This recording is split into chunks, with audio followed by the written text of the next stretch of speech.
Well, hello there, everybody. Uh, it's your friendly neighborhood, Dan Skip Allen here again for the Top 5 Weekly.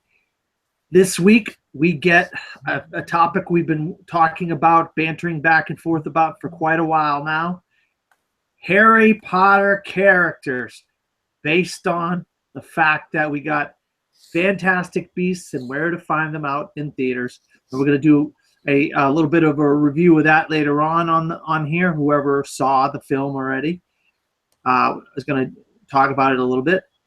And but first, like we always do, we're going to introduce our panelists, starting with Andrew. Hello, everyone. Back once again to talk about Harry Potter film, something that is near and dear to my heart.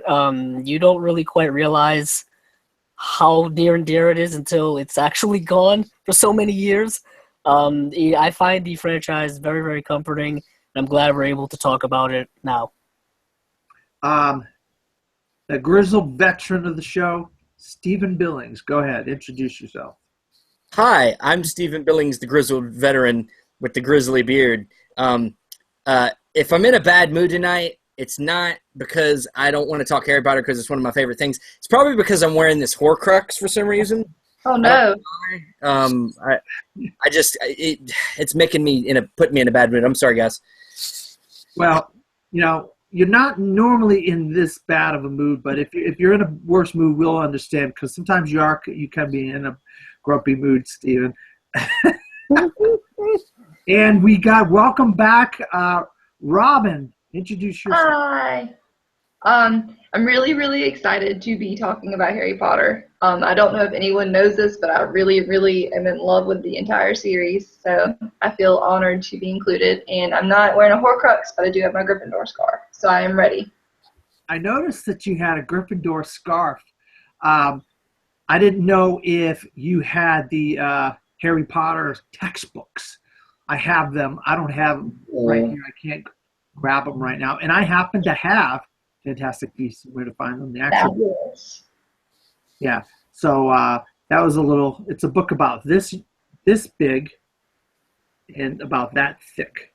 So it's not a very big book. It's a little small book. But so we're all here talking Harry Potter. We're all big fans of Harry Potter. I read all the books 4 times, 5 times each. So I'm pretty in the movies.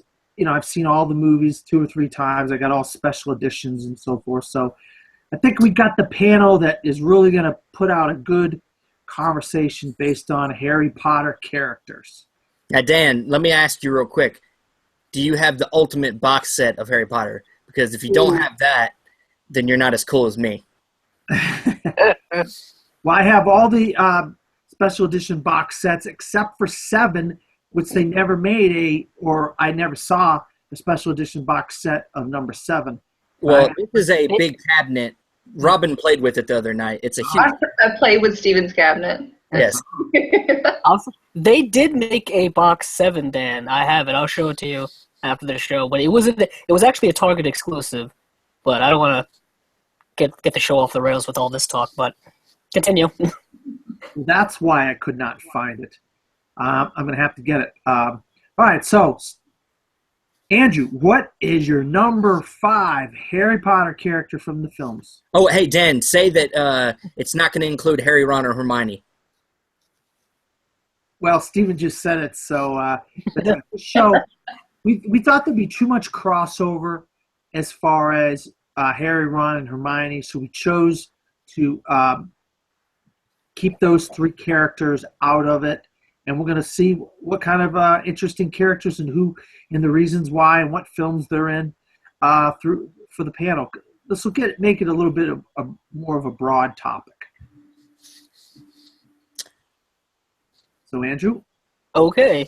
My number 5, it was a difficult decision. There were a few characters I had rotating in there, but I decided to go with Remus Lupin, specifically his character from Prisoner of Azkaban, where we get the introduction of his character, and he comes in as the new Defense Against the Dark Arts teacher. That seemed to be a very much a changing position at Hogwarts constantly throughout the series. And what I really liked about his character the most was his connection with Harry Potter's parents. He went to school with them. He was very close friends with his father.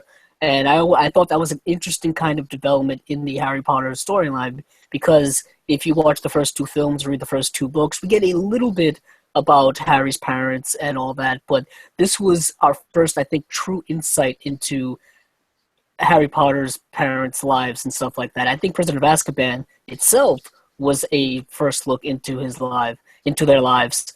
I also like the kind of interesting wrinkle with this character, his whole connection with werewolves and stuff like that. That was a nice new introduction into the Harry Potter storyline, because it is a magical world with mystical creatures and stuff like that. Now, Remus Lupin, one of my favorite characters. I'll tell you what, he completely slipped my mind, or I probably would have had him on my list. I had this whole thing. I was going down all the characters and everything, and Remus Lupin completely slipped my mind. Oh my God. Andrew, Steven, what is your number 5? My number 5, once, like Andrew said, this is really hard. Like, I went back and forth with all these positions. Like, I knew who was my top, but other than that, everything else was basically fair game. But I'm going with one that this character is a very mixed character. You don't know whether you like him or you don't like him. And I'm going with Draco Malfoy. He's a character that ultimately most of the series you hate. And particularly, I really love him in Order of the Phoenix. Not Order of the Phoenix, Half-Blood Prince. Half-Blood Prince. In this film, if you haven't seen it, I'm sorry, you shouldn't be watching this episode. But basically, he's given the task of killing Dumbledore in this movie. And you just, through this whole movie, you see just such the struggle with having to take on this task, and Harry basically finding out that was the case, and there's an awesome scene in the middle of the movie where Harry uses a spell he shouldn't have used on Draco, and it basically kills him, and Snape has to save his life. But it's just, he's so tortured throughout the whole series. That he's mostly a product of his upbringing more than anything, and you just feel for him. And then when he finally escapes that in the epilogue of the last book, and you see that he's kind of become his own man and stuff, it's good to see that. But he's just a well-rounded character, and I really love to hate him, and I really love to like him when he's at his best. I'll tell you what, Tom Felton really embodied evil as Draco Malfoy, and he very much succeeded with that. All right, Robin, what is your number 5 Harry Potter character, and what film are they in? It wasn't hard to pick the 5 that I was going to choose, but putting them in order has been really, really hard, because they're all kind of like super level to me. But I'm going to go with Bellatrix Lestrange. She is one of the strongest female characters in the entire series, and I hate her, but I love her at the same time. I think she first appeared in Order of the Phoenix, but I don't know, her favorite appearance is when she dies, because that leads to one of my other favorite characters, like pivotal moments, like the best moment she's ever had in the entire series, book or movie at all. So that's my girl, Bellatrix. She's crazy as hell, but Helena Bonham Carter did her justice. Yeah, and spoiler, we got a kind of an interesting thing in Fantastic Beasts of Where to Find Them involving the Lestranges. No. You haven't seen the movie. I haven't seen it yet. Now you won't know until you watch the movie. I'm not giving anything away. I have to wait to go with my niece, so that's why I haven't. All right. I'm going to go with a character that, from the beginning of the show, the movies, to the end of the movies, had one of the most interesting and fascinating arcs of a character. And that is Neville Longbottom. This guy, he was this dorky, goofy character, and then we found out he liked herbology, and he had a niche for some of these what are the things that you pull out and they scream? What are those? The memories, or what? You mean the plants? The mandrake. plants. The mandrake. Yeah. Mandrake. Yeah. He had a thing for mandrakes, and then he had overall he had he started developing this thing with herbology, and it became kind of his thing that he was good at. But by the end, in the Deathly Hallows Part 2, his character came full circle. And I would tell you what a great arc from beginning to end for Neville Longbottom. I absolutely love this character. I mean, he's a character you're like, oh, this is a dorky, stupid character. Then by the end of it, you're like, wow, this character is awesome. So I really enjoyed Neville Longbottom, and Deathly Hallows by the time he finished. All right, Andrew, what is your number 4 Harry Potter character? My number 4 Harry Potter character is Sirius Black, and the film that I chose for him was The Order of the Phoenix, for specific reasons. I don't know if we're allowed to spoil it, but I'll just say it was a film where we got to actually see, what kind of his plan would have been with him and Harry as a family. And I think one of the through-line themes with Harry Potter was the fact that Harry was constantly searching for a family, and this would have been his closest connection to it. And I also like to see him take a more active role, Sirius take a more active role when it came to the Order of the Phoenix, this kind of underground resistance force against the darker arts of magic, specifically with Voldemort coming back around. And I thought Sirius Black was portrayed greatly by Gary Oldman, who is a fantastic actor. I think there was a lot of great casting throughout the series, and Gary Oldman was one of them. Yeah, no, you might hear a little bit more about Sirius Black before the show is over.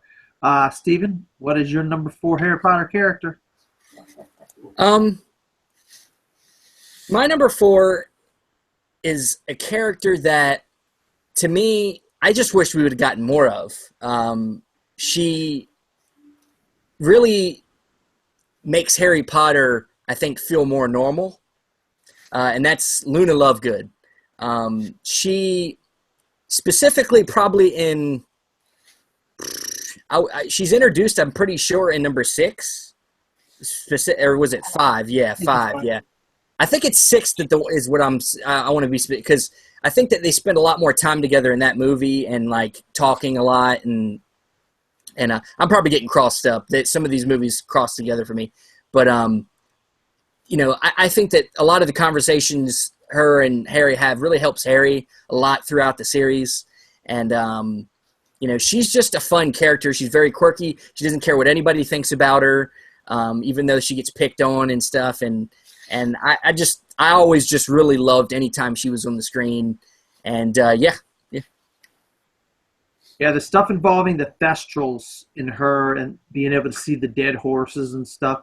And I could be completely wrong, but I'm not sure. I think J.K. Rowling wrote this character as herself. I'm not sure, but I believe that she wrote this character as herself. And that's very interesting that she looks at herself as this kind of quirky oddball growing up. But all right, Robin, what's your number 4 character? I am gonna go with, honestly, he's probably my favorite, but in the grand scheme of like how he affected the storyline and Harry and everything, I'm gonna go with Dobby. Even though I love him very, very much, too much probably, cried harder for him than anybody else in the story, legitimately. But he first appeared in Chamber of Secrets, and he is the cutest, most evil little happy thing ever. And I wish that in the movies they had explored the house elf aspect a lot more than they did, because his storyline with Winky and like how he helped her, and then bringing in Spew with Hermione, he was a big deal. I loved him. Yeah, and that's one of the subplots they did knock out of the movies, the house elf registration, and all that kind of stuff.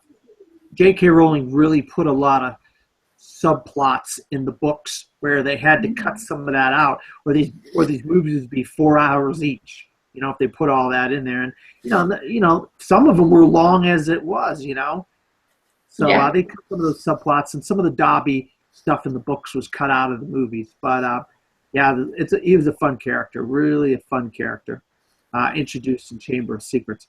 All right, my number for I actually erased my number 4 while the show was going on, and because I forgot to put this one character on my list, and I said, there is no way am I going to leave this character off. It's one of my favorite characters in the entire series. Andrew already talked about him. Sirius Black, Gary Oldman. Wow. I mean, when you watch Prisoner of Azkaban, you see the newspapers and you see Sirius Black, all this kind of scary kind of stuff that's going on with Sirius Black. You're like, oh man, this is going to be awesome. And then, of course, you have Harry at the end of Prisoner, and they get to meet and talk, and he realizes Sirius Black is a good guy. He's not the person that they thought he was. He should never have been in Azkaban. He should never have been considered a bad guy. But of course, anybody that has anything to say against the actual bad people, the people that we know who are the bad guys, Voldemort and his minions and so forth, they had to get Sirius Black out of there and keep him away. And so they had to label him a villain. But Gary Oldman, wow, what a great actor. And Sirius Black, what a great character. And, Andrew used his arc in Order of the Phoenix. I was going to go Order of the Phoenix. I went Prisoner of Azkaban instead. But I love Sirius Black. I just think it's amazing, amazing character. All right. Now, without giving away spoilers, we're going to try and talk about Fantastic Beasts and where to find them, Robin. Okay. We're going to try and talk about it. We will not give away spoilers. Just kind of be generic. And starting with Andrew, what do you think about your experience seeing Fantastic Beasts and where to find them? It was a very interesting film. Interesting from the perspective that it is kind of sold as a Harry Potter film because it does indeed take place in the Harry Potter world. But it is different in the sense that it is able to stand on its own, or at least it is attempting to stand on its own. And there is a lot of unique things about it. There's a lot of tonal things about it that I thought were interesting and also kind of crazy. It is both a light and dark film. The acting, I'll say, overall is great. The direction is great. David Yates knows this world now probably better than almost anyone when it comes to the film adaptation. I mean, he's worked on 4 of the Harry Potter films. This is his 5th film in the world. He's going to be working on the 4 sequels, or at least they want him to, which is kind of crazy to me. But his aesthetic in the film is really a strong part of the film. Also, I like the fact that it takes place 65 years or so before Harry Potter even goes to Hogwarts. So it is so far enough removed from it that it can stand on its own. But there's also a few kind of little Easter eggs or hints connecting to the Harry Potter world that we all know.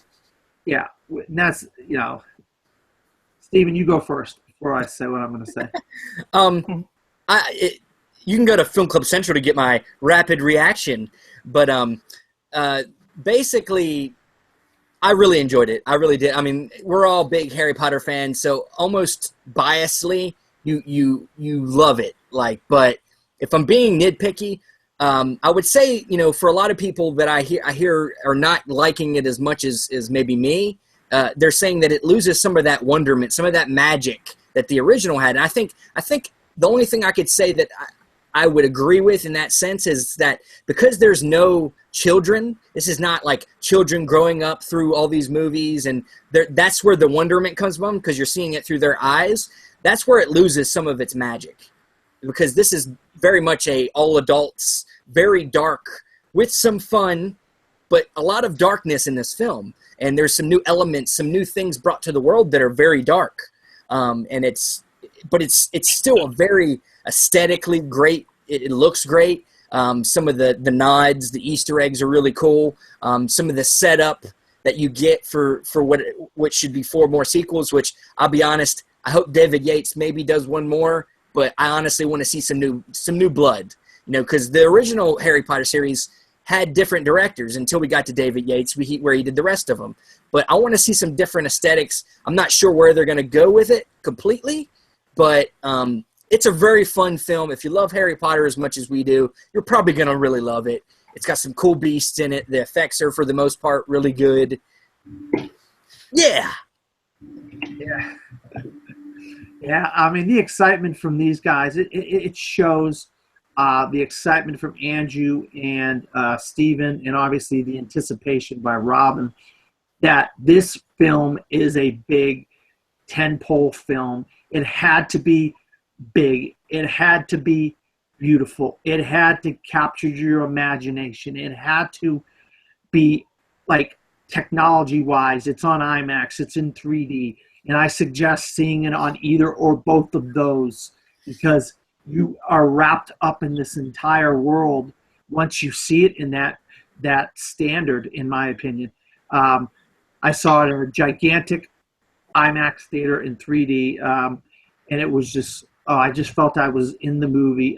The cast, I mean, I cannot say enough about how these movies are casting right now. They're just casting some of the up-and-coming great actors, and I think Eddie Redmayne was born to play Newt Scamander, and he even said it was a dream. And he did an interview, and he said it's a dream. This character is a dream.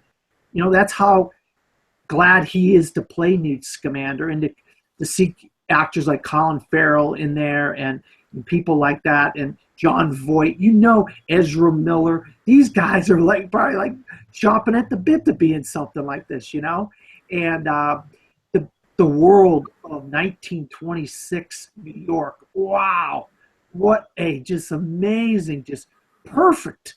I mean, I didn't live in the night, but this looks like is perfectly. They captured 1926. You sure, Dan? Did you not live in the 19? I thought you. Oh, okay. Not that old. Good try, though, Steven. But the 1920s, oh, my God, it's amazing. And then, you hear about some of these characters in the Harry Potter books and the other movies. Now we get to see what they look like. We get to see when Newt opens that suitcase. The whole movie, the adventure begins. I really, really love this film. And I don't think I'm hoping it makes as much money as it deserves. It is a fantastic film. I'm looking forward to it. 3 or 4 more sequels. I mean, where could they go? This is an adult Harry Potter world, and they get to explore all the other things in the magical world of Harry Potter, which we kind of get set based in a lot of ways with Hogwarts and so forth until you hit the last couple films where they went in different places. But we're going to explore a lot more of the magic in this whole world, and you got to give all the credit to J.K. Rowling. I mean, she has a plan, and I think her plan is starting to unfold little by little here. And I'll tell you what, I am swept up in this whole thing. So I absolutely love Fantastic Beasts and Where to Find Them. So hopefully we didn't give too many spoilers away, Robin. It didn't seem spoiled. I will say I haven't seen it, but I'm so excited that Ezra Miller and Eddie Redmayne get to be in it because they are actual fans. It was like when Luna was cast, what is her name? Ivana Lynch. She was an actual Harry Potter fan, and it's so cool to me that they get to be a part of it. So that's exciting because that they're pumped about being in it themselves. So yay. Yeah. All right, so we're going back to Andrew. And Andrew, what is your number 3 Harry Potter character? My number 3 is a character Dan already mentioned, and that is my boy, Neville Longbottom. Talk about a long character arc from beginning to end. Oh, man. It is a wonderful character arc to see. There's a lot of crossover when it comes to what the stuff they talked about in the books and the films, and there was a lot more development in the films when it came to his backstory, specifically in Order of the Phoenix. But I won't go into a long discussion about that. I will go into my favorite film that he is in would have to be Deathly Hallows Part 2, where we actually see him become a hero that he always really, really wanted to be. He always kind of looked up to Harry, Ron, and Hermione and probably wanted to take part in one of their adventures because it seemed like each year they would save the school or save somebody. I think he always wanted to be a hero along with them, and he finally was able to become that hero in the Battle of Hogwarts. which is a fantastic sequence, probably the best sequence in all of the Harry Potter films. So it was really great to see his character arc really come to true fruition. Yeah, And it got really hot. Yeah, a lot of them did grow up to be attractive adults. Me Before You. Did you guys see that film? Did you see the actor in? Oh, he's like ripped in Me Before You, as Amelia Clark's like quote unquote boyfriend in there. But if you haven't seen that, go see it. Movie that Neville Longbottom. Oh my God, the character Matthew. Isn't it? What's his name? Matthew. I can't think of his name. All right, Steven. What's your number 3? Sorry. Gosh, Robin, stop interrupting me for so many long amounts of time. Long bottoms. Long bottom.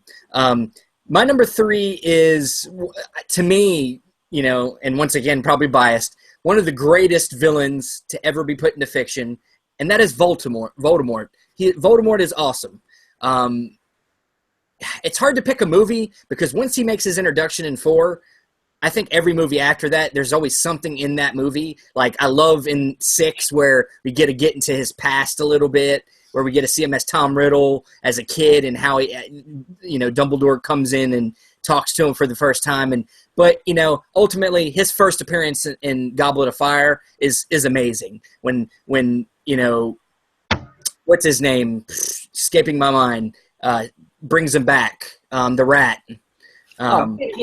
Peter Pettigrew. Peter Pettigrew brings him back and cuts off his hand and just it's so creepy, and he from turning into he's a little baby Voldemort, and he gets thrown into a pot and he becomes the real Voldemort, and he's a snake looking thing and he's so creepy, and I love the part where he's just like, "Oh, Harry, I almost forgot about you." Oh, and then he's just so awesome. His story, his arc through when he first was in power, and spoilers, Harry Potter, it's been around for a while now, accidentally creates a Horcrux Harry, just from that beginning to end is so awesome. It's such a great story arc for a villain, comparable to me as awesome as Darth Vader's arc over movies. So, but yeah, Voldemort, Vader, hey, V&V, that's pretty cool. We're going to get into more Voldemort before this is over with, Steven. Robin, what is your number 3? I had Sirius Black at this position, but y'all have already talked about him. So I have quickly changed it to Minerva McGonagall because she is a badass. She was a mother figure to Harry, and she's just cool as hell. She can turn into a cat. But, she appears in the very first movie. She starts out in Sorcerer's Stone or Philosopher's Stone, whatever. Hey, Joe. And, but I think her shining moments were definitely in Deathly Hallows. I can't remember if it was 1 or 2. I want to say it was in 2 when she whipped Snape's ass. That was awesome. You finally get to show, like, she's so reserved and kind of, like, just calm and just, she's a professor, but then her home is threatened and her students that she loves are threatened, and she is just like, nope, I'm done. And then the scene where she gets to I think it's Locomotor, where she gets to make the Knights move, and she was so excited about that. Yeah, I love her. So she has replaced Sirius Black on my list, but do not be confused, I love Sirius Black too, but you guys already talked about him. So Well, I mean, when you put someone like Maggie Smith in the film like this, it brings a gravitas that nobody else except for probably maybe one other person could bring to this franchise. And Maggie Smith is just amazing. I mean, she continues to win awards for roles in Downton Abbey, and if you haven't seen her recently, The Lady in the Van, she's really good in that. Sister Act. oh, that's my favorites. I love Sister Act. I'm going to go with somebody who I believe is on the same level as McGonagall as far as the actor that portrayed this character. And the first time we see this person, you're blown away. You're like, that's this character that I read. That's the actor that's playing this. That's the kind of gravitas and the power and the grand and the greatness that Harry Potter, when you first saw that first Harry Potter movie by Christopher Columbus, The Sorcerer's Stone, and that's Richard Harris as Dumbledore.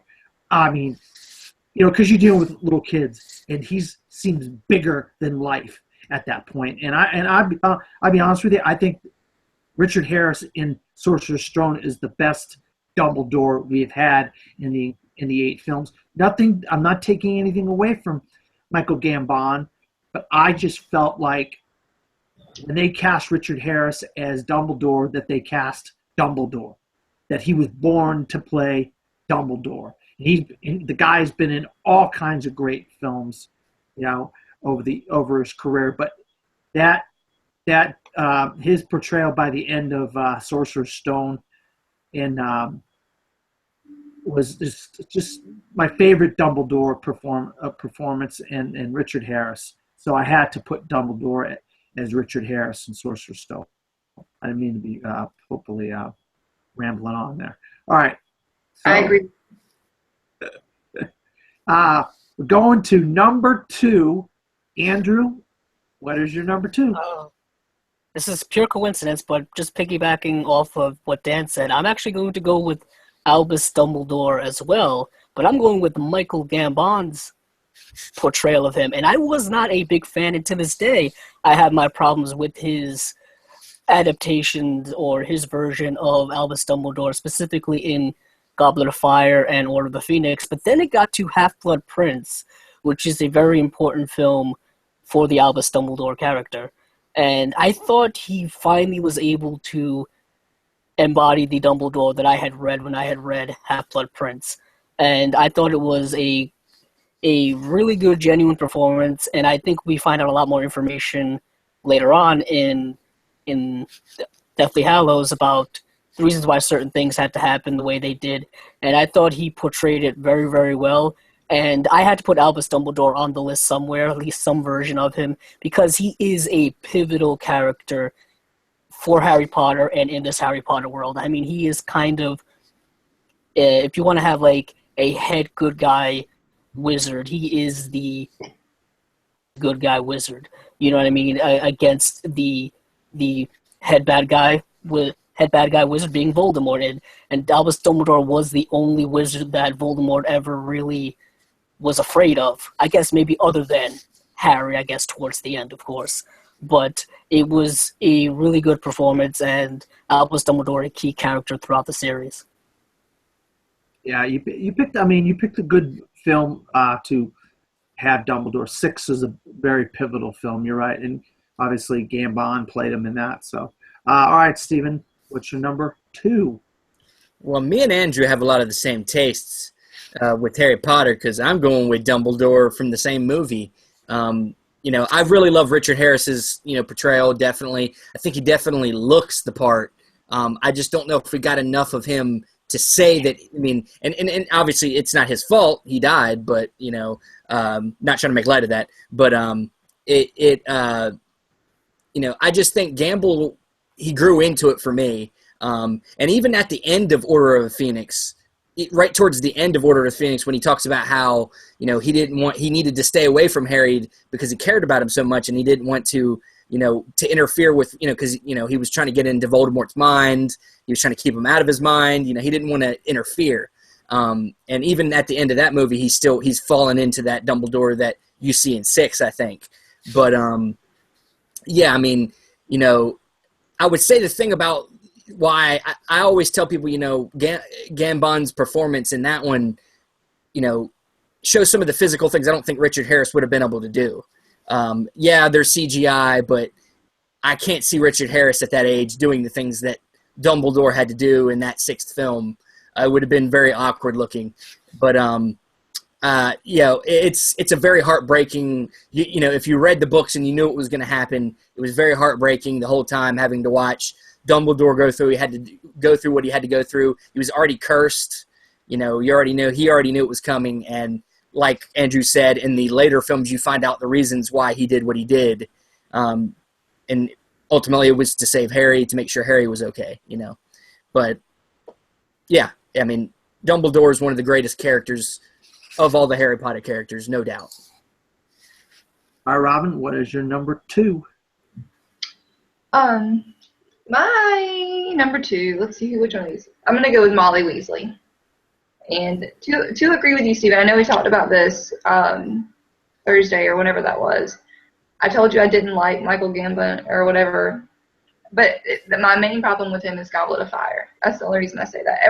He did a good job, but Goblet of Fire was just not him. But anyway, on to Molly Weasley. She was another mother figure to Harry, and he really, really needed that. She didn't even question taking him under her wing. He was there. He was part of the family. That was it. She was a phenomenal mother. She's a phenomenal character. She had so much depth and just everything to her. And her best moment, again, Deathly Hallows Part 2, not my daughter, you bitch. I mean, I don't know about you guys. I know you all read the book, but everybody else, when I read that scene, I was just done for a few minutes. I just had to sit there, and I was like, I was just so excited for her because that was because she spent so long kind of just, okay, you guys do that, that's fine, I'll help take care of everybody. And then you go after Jenny. They'd already taken, they damaged one of her twins and then killed the other one, and then everything was going haywire. And then they go after her baby, and then no, sorry, Bellatrix. So that ties those two together. But Molly. Yeah, that makes sense. The mother figure. You're picking the mother figure there, Robin. Kind of, maybe you have a little bit of connection there with. I guess I would love to. I guess that's what I strive for, is to be like Molly Weasley. I got Lord Voldemort, Ralph Fiennes. Wow. I got him in Order of the Phoenix because by then, in the end of this, when he's looking for the prophecy, you could see this is the Darth Vader moment. This is that moment where he is a badass, where he is the baddest man in the room, and nobody can stop this guy. He's got his little minions. He's going through the Ministry of Magic. He's kicking everybody's ass, and he's killing people. Spoilers if you haven't seen the movie or read the books. Right?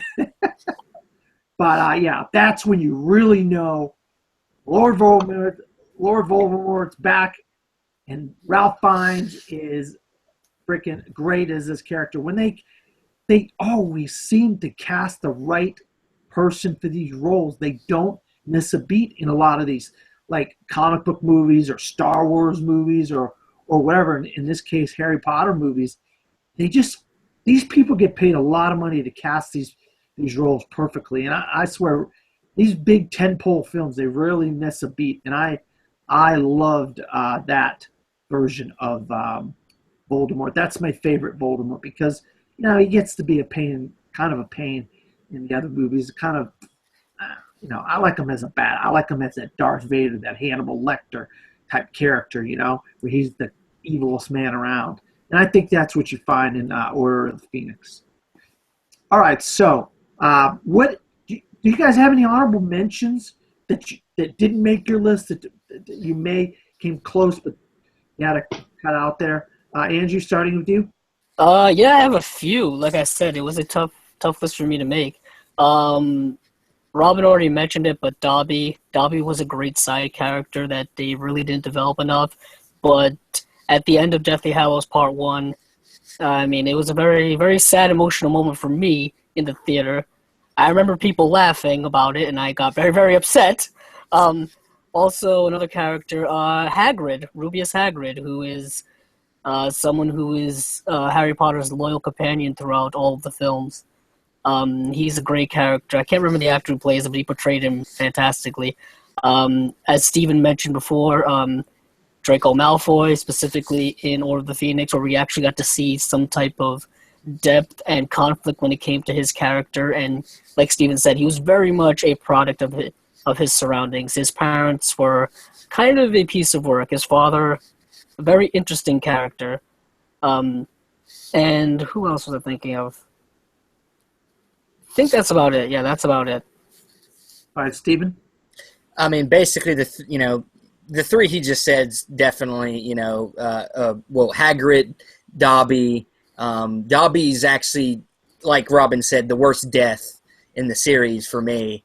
It broke my heart. In the books, when it happened in the books, it broke my heart. I actually almost cried. I don't cry, guys. I never cry. I never cry. And one that I actually, like Robin, kind of switched him off my list because it was being talked about so much, which is Sirius Black.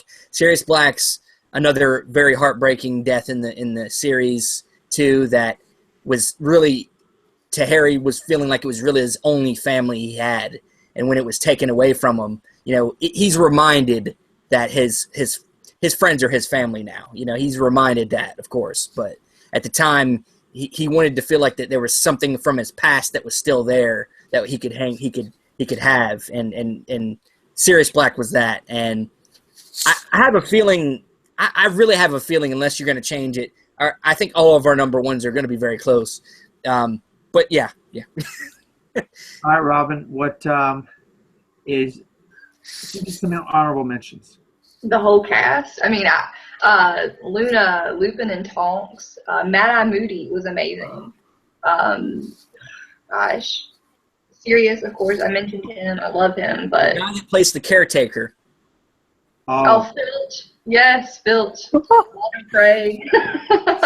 Well, he's Dolores Umbridge. I hate her, but you cannot deny that she was not like an ultimate big bad. She was amazing. The actress that played her did a great job. Trelawney, that actress did a great job. She kind of got on my nerves, but she did a great job. I can't think of one character that I thought was miscast or that didn't play, an important role. I didn't like Lavender Brown. I can't say that. Lavender and Cho Chang, I did not like them. So pretty much everybody in the cast except for them. Yeah. I had to take this guy off my list. Robbie Coltrane as Hagrid. I put Sirius Black on there instead of him. I kicked the old Hagrid off the list. So I mean, he was on my list, and I kicked him off. And that Chamber of Secrets, I don't know if it's a secret, no pun intended, but that movie is not my favorite. But his part of the movie and the stuff with Dobby are probably the two best parts of the movie. But the rest of the movie, I just something about Chamber of Secrets just wasn't my cup of tea. But I really like Rubius Hagrid, played by Robbie Coltrane in that film. We got to see some of his backstory, which is really good. I also had Ollivander, John Hurt. We saw him in a couple movies, but I liked him in Sorcerer's Stone the first time we get to see him. And I know this is going to be a surprise, but a character that he was cut out of Goblet of Fire. So we didn't get to see him in Goblet of Fire because the movie was going so long, I think. So they cut out the beginning of the movie, the book. But in 5, I think you start to really figure that this guy has some respect for Harry after picking on him and making fun of him and doing all this stuff. And that's Dudley Dursley.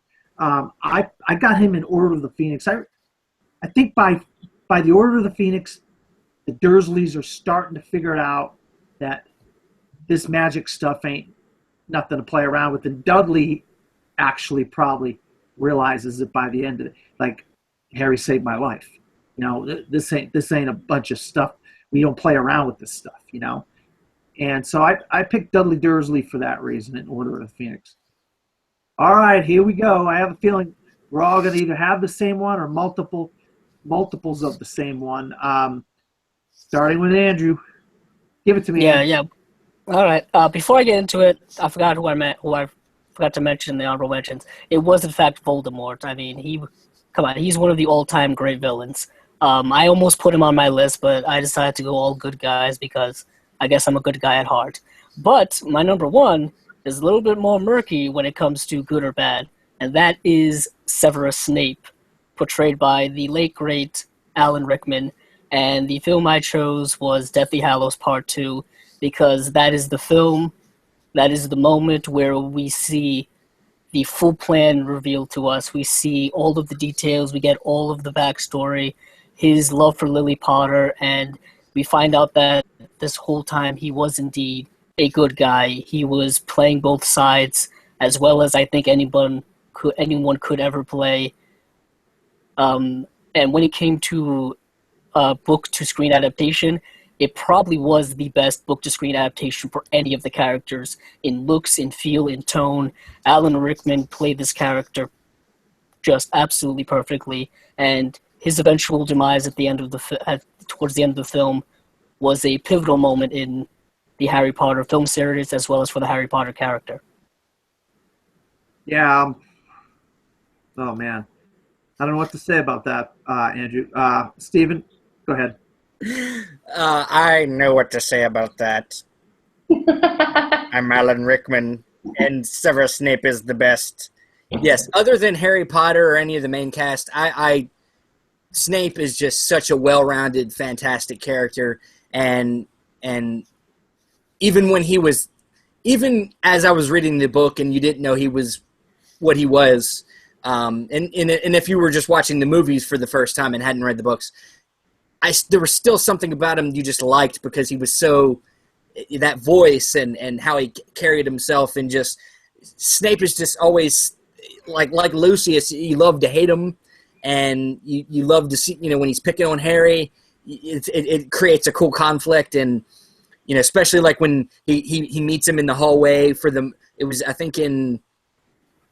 maybe in 3, yeah, the Marauders map, and he finds him with the Marauders map, and that was a fun scene. But yes, the last film, Deathly Hallows Part 2, you get all the intentions and find out all the things that he did behind the scenes that ultimately makes him maybe one of the people that actually loved Harry the most, even though he never could show it.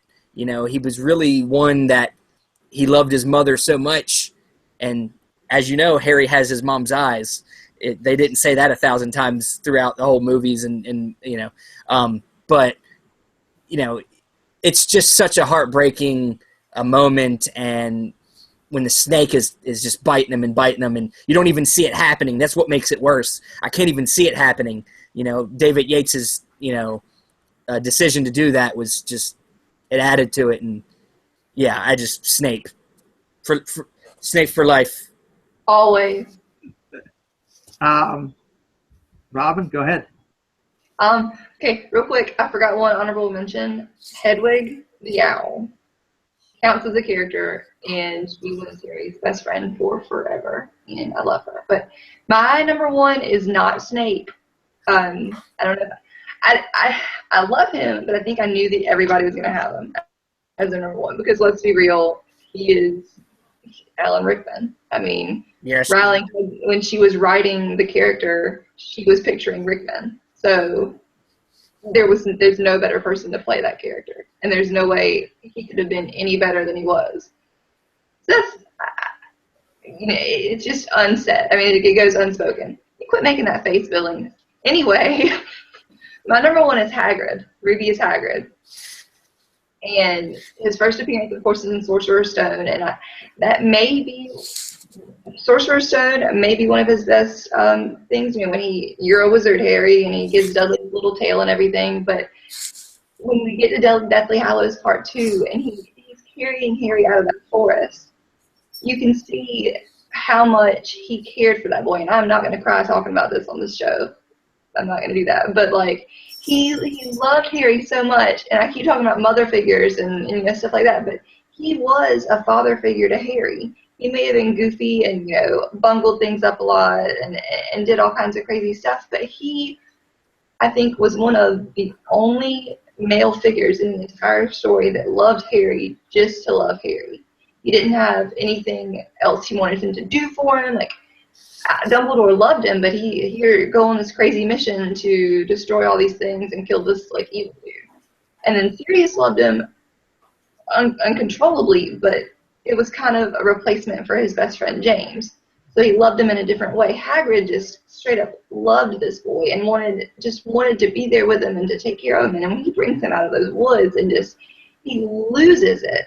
He is just in pieces. And when he comes back, and his excitement, spoilers, I guess, I hope you guys have seen all the movies at this point, anybody watching, but I think Snape is an obvious ultimate character, but Hagrid gets overlooked, I think, because he's kind of comedic relief, and people don't really take him seriously, but very, very, very important to the story. Yeah, I think the moment that I love the most with Hagrid is at the end of Chamber of Secrets, when he comes back after being cleared at the end of Chamber of Secrets, and then he comes into the Great Hall, and then they all come and welcome him back, and they hug him, and it tears me up every time. I get teared up at that scene every time.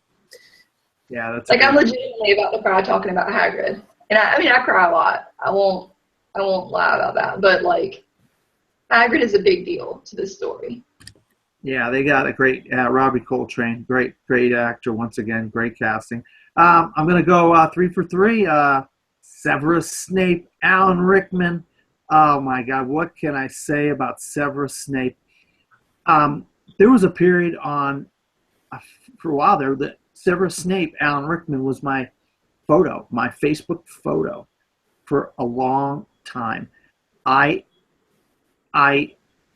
felt like I can really relate to Severus Snape a lot, where you're the outsider, you're that guy that nobody likes, and you have a good heart and you care about people, but people can't see it, and I could relate to Severus Snape so much.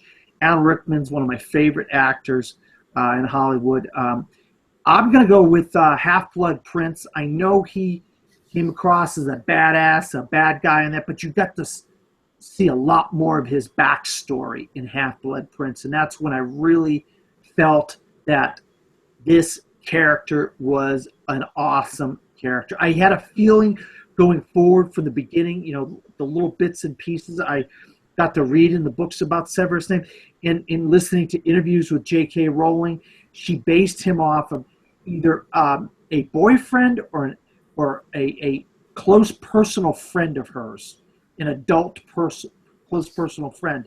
And so she wanted to keep it a secret for as long as she could until she had to let the cat out of the bag in Half-Blood Prince, that Severus Snape was a huge, huge part of some of the stuff that was going down in this whole universe of Harry Potter and Hogwarts and stuff like that. And to kill Dumbledore at the end, one of them had to go, and I guess Dumbledore felt it was best that he take the bullet, or the whatever you want to call it, the wand strike, or I don't know the spell. He was gonna die anyway. So he'd been cursed. Yeah. So, but yeah, Half-Blood Prince. I'm going to go with Severus Snape from Half-Blood Prince. I can't say enough about Alan Rickman, Severus Snape. What a great, great, great character. One of the great literary characters ever created, in my opinion. Well, Harry Potter really is, but whatever. All right. I just want to say thank you once again to my panel. Andrew, where can you be found? You can find me on Twitter at Cabzilla06, as well as on YouTube at my YouTube channel, Cabzilla Productions. Steven? You can find me personally on Facebook, Stephen Billings, and you can find the the channel I run, Film Club Central, on YouTube. We got Instagram, we got Twitter, we got a bunch of different shows. We got the Film Club Movie Show, which is our main show. We have Not Another Geek podcast, Lights, Camera, News, Tromataries, a whole bunch of stuff, and we try to have as much fun as possible. Yeah, and if you follow them, you can tell that these guys are enjoying what they do. That's a group of guys that you're going to want to watch out there if you're watching this show. Definitely check those guys out. Robin, where can you be found? You can find me, like Steven said, personally on Facebook, Instagram, Twitter, Snapchat. I'll send you funny pictures. Or you can find me on the Film Club Movie Show occasionally. I'm coming up this week. I will be there. And if you really, really need to see more of me right now, you can watch our Harry Potter watch-along that we filmed last week. We watched Prisoner of Azkaban, and I think it was pretty awesome. Steven was there, so you have to kind of overlook that. But I was there, and we had a couple other really good guys on there, Julian Morgan and David Walters. If you watch the show, you'll know them. But, yeah, you can find me wherever you want. I'm in Film Club all the time. I'm in Book Club as well. I have to give that a shout out. We're doing a Harry Potter 30-day challenge right now. So if you are interested, come jump in. I think we're day 5 or day 6. So come find us. Hey. I might do that, Robin. I forgot that you ran book club. Yep, with the lovely Joanne Myers. I cannot leave her out. Also, hey, Robert. Yeah, no, that's how I found about Robin. I watched Film Club, one of the episodes, and Robin was on there answering questions that people gave to the guys. So I just realized that she was someone I wanted to have on my show. So thanks again for coming on, Robin, and thanks for you guys coming on. We still haven't figured out exactly the topic for next week. We kind of have bantered it around a little bit. So something to do with Disney animated films next week. I thought we said that we were going to do 2 shows. Oh, okay. I have to remember everything so Dan can forget it. But it's okay. I got so much in my brain that it's hard for me to remember everything. We're going to do something involving Disney shows next week. If there's a second show, I'll have to get reminded about it. So you get double dose of the top 5 next week, possibly. So Andrew, Steven, and Robin, everybody out, go out there and see Fantastic Beasts and Where to Find Them. This is a fantastic film, no pun intended. Good night. Bye.